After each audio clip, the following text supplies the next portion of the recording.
खासमा पछिल्लो समय यो नेकपा विवाद चाहिँ एकपटक सरकारी कार्यदलले प्रतिवेदन बुझाएर केही सहमति भएपछि अब चाहिँ टुङ्गियो, अब चाहिँ समाधानको दिशातर्फ अघि बढ्यो भन्ने थियो। तर पछिल्लो समय चाहिँ फेरि अब चाहिँ विवादतर्फ उन्मुख देखिन्छ। आज अझै पनि सामाजिक सञ्जालतिर नेताहरूको केही स्ट्याटस हेर्ने भने त्यसले पनि बुझाउँछ। खासमा अब के यो विवाद फेरि पनि उस्तै लयमा फर्किएको हो? पहिलो कुरो त यो हाम्रो पार्टीभित्र पार्टी एकता पछाडि एकता प्रक्रियालाई 3 महिनाभित्रमा टुङ्ग्याउने भन्ने थियो। झन्डै 3 वर्ष लाग्न थाल्यो, एकता प्रक्रिया टुङ्ग्या छैन। यो दुईटा पार्टीको एकता सम्बन्धी प्रश्न हो है। दोस्रो कुरो के हो भने यो बीचमा केही कार्यशैलीगत विचारलाई ग्रहण गर्ने सन्दर्भमा अन्तर्विरोधहरू देखा परे र सरकार र पार्टीको बीचको सम्बन्ध र सरकार सञ्चालन र त्यसको प्राथमिकताका सम्बन्धमा अन्तर्विरोधहरू पनि पैदा भए हैन। दोस्रो प्रश्न। तेस्रो यो अन्तर्विरोध पैदाको मूल आधार भने के हो भने विचारधारात्मक समस्या नै हो। पहिले वैचारिक समस्या नै सबभन्दा पहिलो यसको जुन त्यही वैचारिक सङ्घर्षको वैचारिक समस्याको बीचबाट विधि अवलम्बन गर्ने, पद्धति अवलम्बन गर्ने, सरकार र पार्टीको बीचको सम्बन्धको कुरा, सरकारका कार्यक्रमहरूलाई पार्टीले निर्देशित गर्ने कुराहरूका बारेमा विमतिका रूपमा देखा परेका थिए।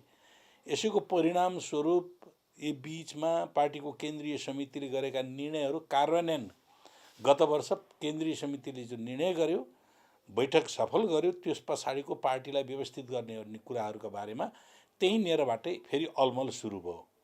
त्यो अलमल गएर कहाँ फेरि उ भयो त भन्दाखेरि कोभिड-19 जब चाहिँ प्रवेश गर्यो, कोरोना महामारीको सुरु भयो, तत्कालै स्थितिमा कोभिड-19 को समस्या, पार्टीका काम कारबाहीका समस्याहरूका बारेमा पार्टीमा छलफल गर्न भनेर चाहिँ हामीले आह्वान गर्नुपर्छ भनेर भनिराखेका थियौँ।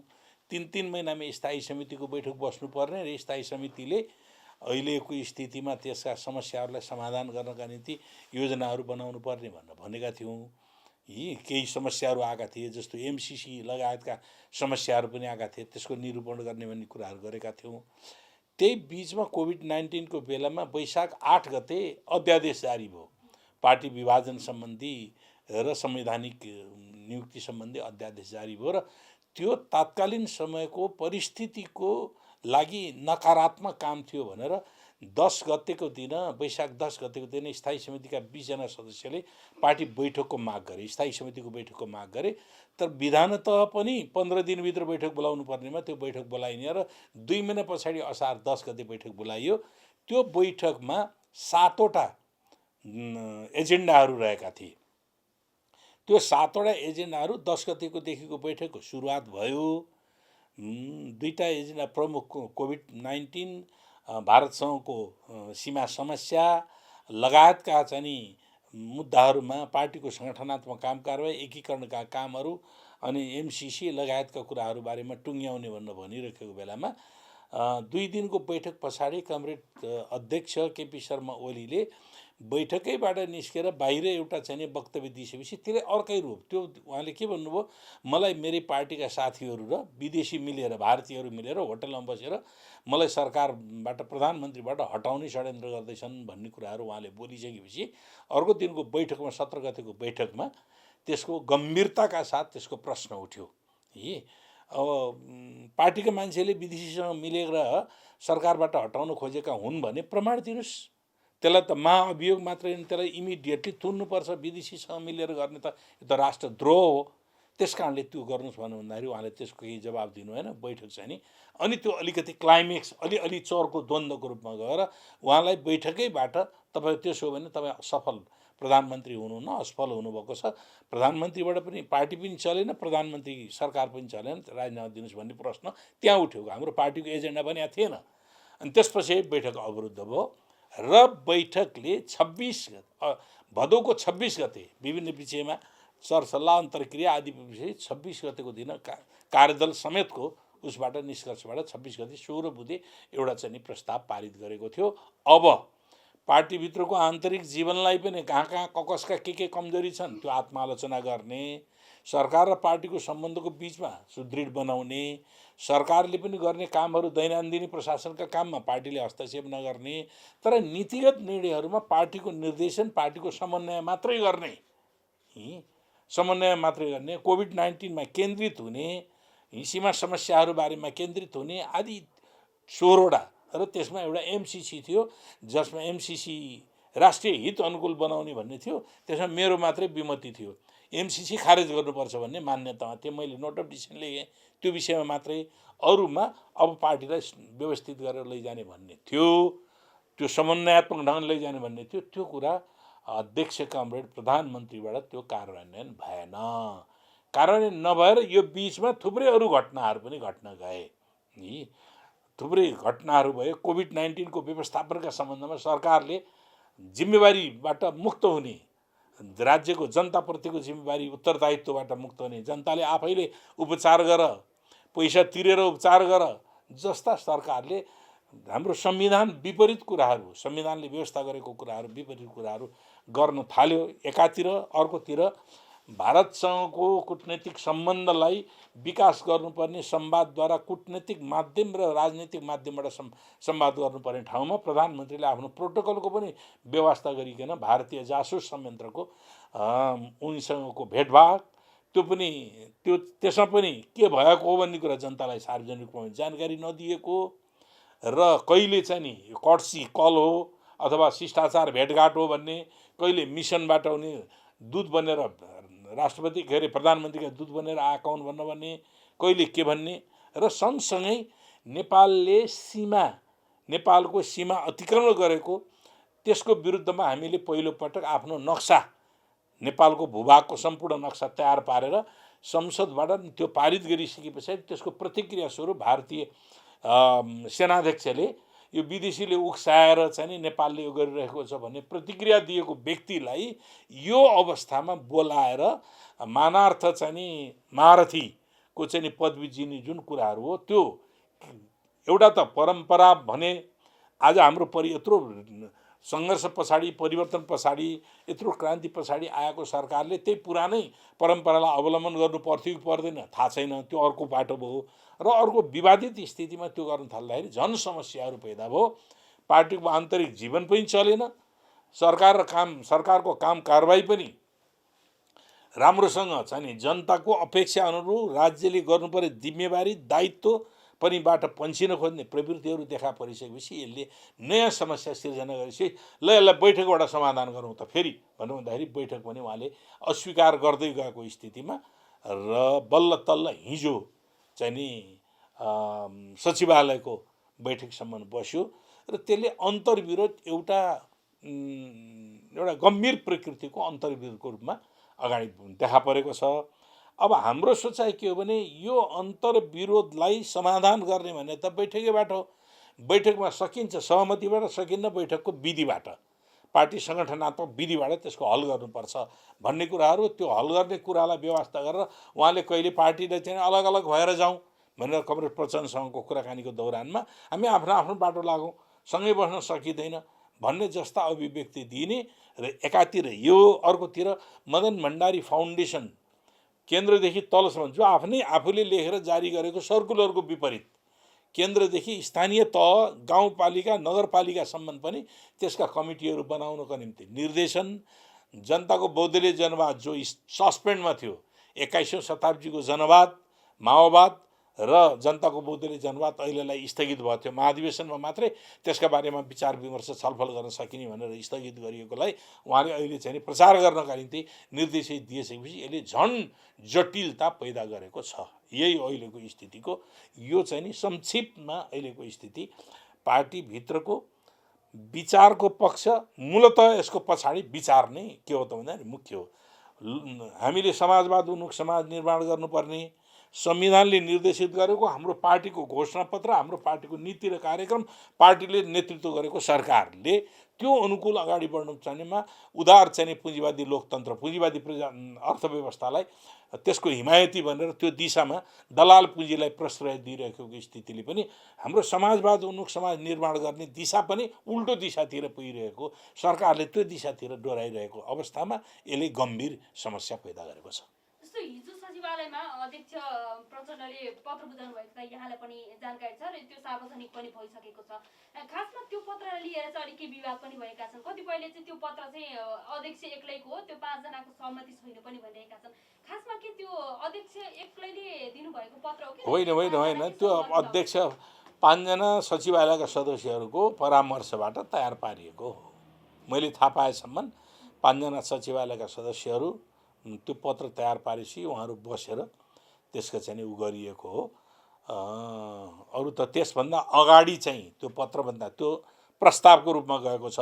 त्योभन्दा अगाडि पहिले 5 जना सचिवालय सदस्यले बैठक बस्न सहमति दिनुस्, किनभने बैठक बस्ने परम्परा अध्यक्ष कार्यकारी अध्यक्ष भएपछि त काम सुरखुरुखुरु गर्नु पर्थ्यो नि भनेर चाहिँ नि कतिपय साथीहरूले भनेको सुन्छु के मैले। तर सहमतिमा अध्यक्ष दुईटा अध्यक्ष सहमतिमा कुनै निर्णय अगाडि बढ्दैन थियो। एउटा अध्यक्षले सहमति नै नगरिदिएपछि अनि यो अर्को अध्यक्षले सबै पार्टीको सङ्गठनात्मक कामहरू अगाडि बढ्न सकिने सम्भावना थिएन। किन एकीकरण प्रक्रिया अगाडि बढेन त भन्दाखेरि त्यहाँ गएर अड्केर बस्यो। किन अरू सङ्गठनात्मक कामहरू अगाडि बढेन त भन्दाखेरि एउटा अध्यक्षले गएर अड्काइदिएर बसिदियो। बैठक बसिदिएन, बैठकबाट निर्णय लिनुपर्ने थियो, निर्णय गर्नुपर्ने जरुरी छैन। स्थायी समितिको बैठकलाई के अरे सचिवालयको बैठकलाई पनि के आरोप चाहिँ नि यस्ता उद्दण्डहरूको बैठक, स्थायी समितिको बैठकलाई हुल्लडबाजहरूको बैठक, अनि केन्द्रीय समितिको बैठक बोलाउनु भन्दाखेरि सडक छापहरूको बैठक, म त्यसको निर्णयहरू मान्दैन भन्ने जस्ता अभिव्यक्तिले के गर्थ्यो भने त्यो निर्णय प्रक्रिया नै अगाडि बढ्न सकेन, काम कारबाही नै अगाडि बढ्न नसके पछाडि अनि बैठक बसाउँ भनेर पटक पटक प्रचण्डले केपी कमरेडलाई भनिरहेको सन्दर्भमा उहाँ तयार नभइसकेको अवस्थामा 5 जना सचिवालयका सदस्यहरूले लिखित रूपमा बैठक बस्नको निम्ति तपाईँ पनि सहमति जनाएर आउनुहोस् भनेर लेखेर दिइसके पछाडि कमरेड केपी शर्मा ओली अध्यक्षले उहाँले चाहिँ नि 9-10 पानाको फेरि चाहिँ नि प्रत्युत्तर चाहिँ नि पत्र चाहिँ नि प्रचण्डको नाममा लेख्नुभयो।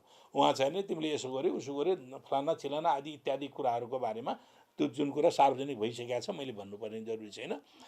त्यो उत्तर गइसकेपछि बैठकका निम्ति अब बैठक गएपछि हिजोको निम्ति बैठक भनेर तय भयो। बैठक गइसकेपछि एकजना अध्यक्षले बैठकका एजेन्डाका रूपमा भनेर राजनीतिक प्रतिवेदनको रूपमा उहाँले बुझाउनु भएको हो।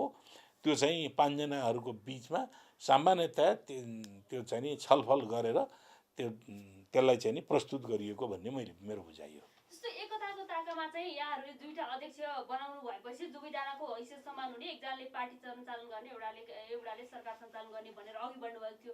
तर हिजोको जुन प्रचण्डले पत्र बुझाउनु भयो त्यसपछि चाहिँ केही ठुलै नेताहरूले यहाँहरूको अब विशेष गरी केपी ओली पक्षधर नेताहरूले चाहिँ प्रथम अध्यक्ष भन्नुभएको छ। खासमा यो प्रथम अध्यक्ष द्वितीय अध्यक्ष भन्ने हो होइन, त्यो होइन, दुईटाको समान हैसियत हो। नाम लेख्दाखेरि 1 नम्बर र 2 नम्बर त लेखिहालिन्छ नि, एकै ठाउँ दुईटा नाम त अट्दैन। त्यस कारणले समान हैसियत भनेको हो। र त्यसमा पनि मुख्य जिम्मेवारी एउटाले सरकार चलाउने, अझ प्रारम्भमा भन्ने हो भने त सरकार चलाउने जिम्मेवारी लिएकाले बैठक बस्ने बेलामा अर्को अध्यक्षले बैठक कन्डक्ट गर्ने भन्ने हो, बैठकको अध्यक्षता पनि गर्ने हो। पहिलो बैठक कमरेड केपी ओलीले सुरु गर्ने, त्यसभन्दा पछाडिका सबै बैठकहरू सबै पार्टीका सबै बैठकहरू प्रचण्डले चाहिँ नि कन्डक्ट गर्ने भनेर भनिएको थियो समझदारी। त्यस पछाडि अर्को समझदारी के थियो भने सरकारकै नेतृत्व सन्दर्भमा पनि आधा आधा अवधिमा सरकारको नेतृत्व, किन दुईटा पार्टी एकता भएको छ, भावनात्मक रूपले रूपान्तरण हुन त समय लाग्दछ। त्यसको निम्ति पावर सेयरिङको कुरोहरू पनि आउँछ, त्यो नहुने कुराहरू होइन, त्यो एउटा समझदारीको रूपमा लैजाने भनेको थियो। तेस्रो प्रसङ्ग के हो त भन्दाखेरि समझदारी गरेर सङ्गठनात्मक काम कारबाहीहरू पनि अगाडि बढाउने। तर जो चाहिँ नि सरकारको नेतृत्व गर्नेछ त्यसले सरकारको जिम्मेवारी मूलतः लिने, अर्कोले पार्टीको जिम्मेवारी मूलतः लिने, एकले अर्कालाई नअड्काउने, नीतिगत प्रश्नहरूमा सरकारले काम गर्दाखेरि नीतिगत निर्णय गर्नुपर्दाखेरि पार्टीको बैठकले निर्णय गर्ने, दैनन्दिनी प्रशासनका कामहरू सरकारले आफैले चलाउने, यस्ता कुराहरूका सहमति भएको थियो। अब त्यो सहमति त ब्रेक हुँदै आयो। अनि म 1 नम्बरको अध्यक्ष हुँ, म सिनियर अध्यक्ष हुँ भन्ने जस्ता अभिव्यक्ति दिनुले के गर्छ भने अर्कोलाई अपमान गरेको ठहर छ। अर्को त चाहिँ होइनस्, त सिनियर, म कार्यकारी हुँ। अस्ति मात्रै पनि तपाईँले सुनिहाल्नुभयो, सङ्घुवा सभामा भाषण गरेको चाहिँ नि देखियो नि, टेलिभिजनमै देखियो कि म अध्यक्ष भएपछि तपाईँहरूलाई के को पिर होइन भन्ने जस्ता अभिव्यक्ति। हामी अध्यक्ष छौँ, दुईजना अध्यक्ष छौँ, पार्टी यसरी चलाएका छौँ भन्ने कुराहरू उहाँ कहिले पनि आएन। उहाँलाई म भन्ने कुराहरू मात्रै आयो, त्योभन्दा पछाडि केही पनि देखिएको छैन। त्यस कारण यो स्थिति, यस्तो गम्भीर हुनुको पछाडिको स्थिति चाहिँ नि समझदारीपूर्वक काम नगर्नु, त्यसको मूलत विचारको जगमा आएको विचलन नै हो, विचारमा आएको विचलन नै हो। जस्तो हिजोको पत्रकै कुरा गरौँ, हिजोको पत्र बुझिसकेपछि चाहिँ त्यहाँ उल्लेख भएका शब्दहरूलाई लिएर चाहिँ केही नेताहरूले त्यही स्ट्याटस नै मार्फत अहिले जुवारी पनि फेसबुकमा हामीले हेर्न सक्छौँ। त्यसमा चाहिँ के भन्नुभएको छ भने त्यसले चाहिँ झन् अध्यक्ष प्रचण्डले दिनुभएको पत्रले चाहिँ अब पार्टी फुटाउनलाई चाहिँ झन् मद्दत गरेको र अब विखण्डनमा जाने खालको भन्ने। अनि तपाईँहरू उहाँको मात्रै हेर्नुभयो कि उहाँले कमरेड केपीले लेख्नुभएको 10 पेजको चाहिँ नि उयो हेर्नुभयो? उहाँले हो त्यही मात्रै, त्यसले मात्रै भएन। 10 पेजको उहाँले जे कुराहरू गर्नुभएको थियो त्यसको प्रत्युत्तर छ त्यहाँ। त्यसको प्रत्युत्तर पनि छ। त्यसको प्रत्युत्तरमा अर्को पेज, अर्को पत्र पनि लेखिएको छ। 10 पेज उहाँले पत्र लेखिसकेपछि त्यसको प्रत्युत्तरमा एउटा 6 पृष्ठको चाहिँ नि पत्र पनि लेखिएको छ। र अर्को जुन दिएको चाहिँ नि प्रतिवेदन हो, त्यो प्रतिवेदनमा त अहिलेको समस्याहरू, पार्टीभित्रका समस्याहरू देखाइएको छ। यी समस्याहरू, यस कारणले समस्या पैदा भए, यस कारणले पार्टी अगाडि बढ्न सकेन, यस कारणले सरकारले ठिक ढङ्गले काम गर्न सकेन, सरकारको चाहिँ जिम्मेवारी निर्वाह गर्न सकेन भन्ने कुराहरूलाई लिएर अब यो जिम्मेवारी निर्वाह र हाम्रा घोषणापत्र, हामीले अगाडि सारेको घोषणापत्र, हाम्रो विधान, हाम्रो संविधान अनुसार काम गर्नका निम्ति यहाँ यी चिजहरूमा बदल्नु पर्दछ, परिवर्तन गर्नुपर्छ भन्ने ढङ्गका कुराहरू त्यहाँ प्रस्तुत भएका छन्। अब त्यसलाई टिप्पणी गर्ने सन्दर्भमा त एकजनाको मैले पनि हेरेँ, ट्विटमा मैले हेरेँ होइन, उहाँले चाहिँ नि पेस गरेको पत्र फिर्ता लिनुपर्दछ। कमरेड केपीले अथवा त्यो पक्षबाट गरिएका कामहरूको बारेमा जिम्मेवारी लिने कि नलिने?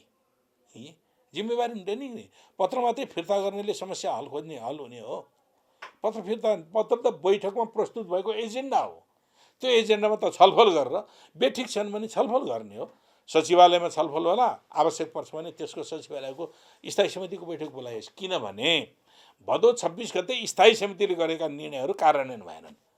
स्थायी समितिले गरेका निर्णयहरू कार्यान्वयन भएनन् भने त स्थायी समितिले नै मूल्याङ्कन गर्ने हो नि। त्यसमा त अरूले मूल्याङ्कन गरेर पुग्दैन त्यहाँ। म के भन्छु भने स्थायी समितिको बैठक बोलाइयोस्, जसले गर्दाखेरि भदौ 26 गतेका निर्णयहरूको त्यहाँ रिभ्यू हुन सकोस्। अब जस्तो आरोप प्रत्यारोपै निकै चलिरहेको छ। अब जस्तो केपी ओली पनि आज चाहिँ निर्णय गर्नुहुन्छ, अस्ति नै मन्त्रीमण्डल पुनर्गठनका विषयमा मापदण्ड बनाइयो, सारा गरियो होइन, तर त्यसको कार्यान्वयन मसी सुक्नै नपाउँदा उहाँले अर्को खालको निर्णय गरिदिनुहुन्छ। फेरि अर्को पटक त्यसलाई सहमति गर्ने भन्यो, फेरि सहमति गर्यो, फेरि त्यसलाई उल्लङ्घन। यसले के बुझ्दछ त? यसले के बुझ्दछ भने उहाँले यो एकतालाई सुदृढ बनाएर जाने मनस्थितिमा देखिनुहुन्न। यसलाई एकताबद्ध गरेर सहमतिको आधारबाट सङ्गठनात्मक गतिविधिहरू, राज्य सञ्चालन गर्ने, काम कारबाही गर्ने कुराहरूमा चाहिँ उहाँले चाहिँ नि पटक्कै ध्यान दिनुभएको छैन। त्यसलाई इग्नोर गर्नुभएको छ, त्यसलाई अनदेखा गर्नुभएको छ, त्यसलाई चाहिँ नि त्यो निर्णयलाई अपमान गर्नुभएको छ। त्यो निर्णयको अपमान गर्नु भनेको त के हो भने सिङ्गो केन्द्रीय समिति, सिङ्गो स्थायी समितिको अपमान हो। सिङ्गो पार्टी सङ्गठनको विधि र पद्धतिको उल्लङ्घन हो। विधि र पद्धतिको उल्लङ्घन गर्न कसैलाई पनि राइट छैन। एउटा पार्टी सदस्य र पार्टी अध्यक्ष विधिभित्र पनि सबै बस्नुपर्दछ, विधिभित्र पद्धतिभित्र बस्नुपर्छ। बसिएन भने अराजकता पैदा हुन्छ। अराजकतावाद र मार्क्सवादको कहीँ पनि भेटघाट हुँदैन क्या, त्यो मेल छैन त्यसको। त्यस कारण अराजकतावाद भनेको के हो भने मार्क्सवादी आन्दोलनभन्दा बाहिरको कुराहरू हो। विभाजन त हामीले कल्पना पनि गरेका छैनौँ, किनभने यति बेलाको ऐतिहासिक आवश्यकताले एकता गरेको हो। कार्यशैलीमा परिवर्तन गर्नुपर्दछ। अबको निष्कर्ष भनेको कार्यशैलीमा परिवर्तन हो एउटा, अबको निष्कर्ष भनेको विचार दृष्टिकोणमा आएको विचलनमा परिवर्तन हो। जस्तो यहाँहरूले अब अध्यक्ष केपी ओलीले चाहिँ अब पनि कार्यशैलीमा परिवर्तन गर्नुहुन्छ भन्नेमा विश्वास गर्नुहुन्छ? अहिले त्यसो गर्दाखेरि के, पार्टीलाई सधैँभरि पार्टी एकातिर हुने, व्यक्ति अर्कोतिर भएर पार्टीलाई ध्वास दिने, दबाब दिने, धम्की दिने होइन, त्यसै गरिकन चाहिँ नि पार्टी चल्छ सधैँभरि? चल्दैन। त्यस कारणले पार्टीले एउटा न एउटा त निर्णय त लिनै पर्दछ, अगाडि बढ्नै पर्दछ। निर्णय के हो भने सकारात्मक दिशामै जाओस्। कमरेड केपी ओली पनि आफ्नो राजनैतिक आन्दोलनको जीवनको धेरै भाग जेल बिताउनु भएको छ होइन, अनि त्यो आन्दोलनभित्रै उहाँ चाहिँ नि रहनुहुन्छ। उहाँको पनि आवश्यकता छ, त्यो महसुस गर्न पार्टी एकता गएको हो नि त। त्यस कारणले फेरि अर्को के हो भने अहिलेको विवाद भनेको पूर्व माओवादी र पूर्व एमाले बिचको विवाद होइन। तपाईँहरूले देखिराख्नु भएको छ त्यो बिचको विवादै छैन। अहिले त पार्टीको विधि पद्धति सञ्चालन गर्ने वा नगर्ने त्यसभित्र हिजो पूर्व एमाले भित्रै पनि त्यही पार्टीको विधिबारेमा चाहिँ ठुलो बहस थियो, विवाद रहेछ। आज त्यो बहस विवाद फेरि उजागर भएर आएको छ र अहिले त्यसले चाहिँ एउटा नयाँ पोलराइजेसनको स्थितिमा आएको हो। यो अन्तर्विरोधको नयाँ पोलराइजेसन हो। माओवादी भर्सेस पूर्व एमाले भन्ने, पूर्व माओवादी भर्सेस एमाले भन्ने कुरा त हुँदै होइन। यो त अहिले त त्यो ठाउँमै छँदै छैन। अहिले के छ त भन्दाखेरि नेकपाभित्र पार्टीको विचारधारात्मक रूपले दलाल पुँजीवादको पक्षमा लाग्ने या समाजवाद उन्मुख समाज निर्माण गर्ने दिशामा जाने, संविधान कार्यान्वयन गर्ने या संविधान फेलियर बनाउने, पार्टीको कार्यदिशा लागू गर्ने या पार्टीको कार्यदिशाको विरुद्धमा जाने, पार्टीको घोषणापत्र लागू गर्ने या पार्टीको घोषणापत्रलाई हद्दीको टोकरीमा फाल्ने, अनुशासित पार्टी निर्माण गर्ने वा अनुशासित अराजकहरूको भिड जम्मा गर्ने, यो बाहेक अर्को केही भिन्न। यही हो अन्तर्विरोधको मूल। अब भनेपछि यहाँहरूले अब त्यो द्विपक्षीय कुरा मिलेन भने अब बहुमतका आधारमा उयो गर्नुपर्छ। अब त्यो त पार्टीका विधि विधान, सहमतिको आधारमा सहमति भयो, सहमति नभए पार्टीको चाहिँ निर्णय प्रक्रिया छ। पार्टीले बहुमतको आधारमा निर्णय गर्ने भनेको त पार्टीको प्रक्रिया छ नि, पद्धति छ। अहिले जस्तो पार्टीभित्र कुरा गर्ने भने केपी ओली अहिले अल्पमतमा हुनुहुन्छ।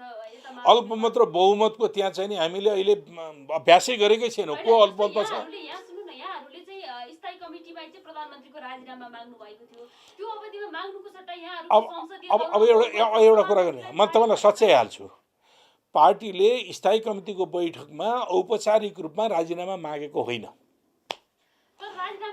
अब राजीनामाको प्रसङ्ग उहाँले जब मलाई हटाउन खोजे भनेर विदेशीसँग मिलेर चाहिँ मलाई हटाउन खोजे भनेर भन्नुभयो र तब सरकारका काम कारबाहीहरू र पार्टीको सङ्गठनात्मक काम कारबाहीको बिचमा अकर्मण्यताको स्थिति भएपछि तपाईँ सरकार पनि चलाउन सक्नु भएन, तपाईँ चाहिँ नि पार्टी पनि चलाउन सक्नु भएन, अक्षम हुनुभयो भन्ने कुरा त्यहाँ साथीहरूले उठाउनु भयो। केही साथीहरूले त्यो साथीहरूले उठाउनु भयो त उहाँहरूलाई त पार्टीभित्र त आफ्नो विचार राख्ने स्वतन्त्रता त छ नि। त्यस कारण त्यो साथीहरूले उठाउनु मिल्छ तर त्यसको निष्कर्षमा त हामी के भने पार्टीमा देखा परेको अन्तर्विरोधमा कमजोरीहरूमा आत्मसात गरौँ है, सबैले आफैले मम गरौँ भन्ने निष्कर्ष निकालेर पार्टी यति बेला द्वन्द्व होइन, विभाजन होइन, एकता आवश्यकता हो भनेर निष्कर्ष निकालेर 26 गतिको निर्णय गरेको हो नि त। त्यो निर्णयलाई त धोती लगाइयो नि त। त्यस कारणले त्यही निर्णयको बिन्दुबाट पार्टीको एकताको प्रक्रियाको अगाडि बढ्नुपर्ने कुरा होइन। त्यसलाई पनि मान्दैन भने जस्तो सडक छापहरू केन्द्रीय समितिको बैठक बसाउन म मान्दिनँ, त्यसको निर्णय मान्दिनँ। हुल्लडबाजहरूको थाई समितिको बैठक बसाउन मैले त्यसका निर्णय मान्दिनँ। अराजकहरूको चाहिँ नि सचिवालयको बैठक मान्दिनँ। यो कुरा भनेको त पार्टीमाथिको अपमान हो नि। मै सबभन्दा ठिक छु, मै बेस छु भन्ने प्रवृत्ति हो। पार्टीमा हुँदैन यो कुराहरू, यो गलत हुन्छ। यसले कहाँ लैजान्छ भने यो प्रवृत्ति पार्टीलाई विखण्डनको दिशामा लैजाने हो। यो प्रवृत्ति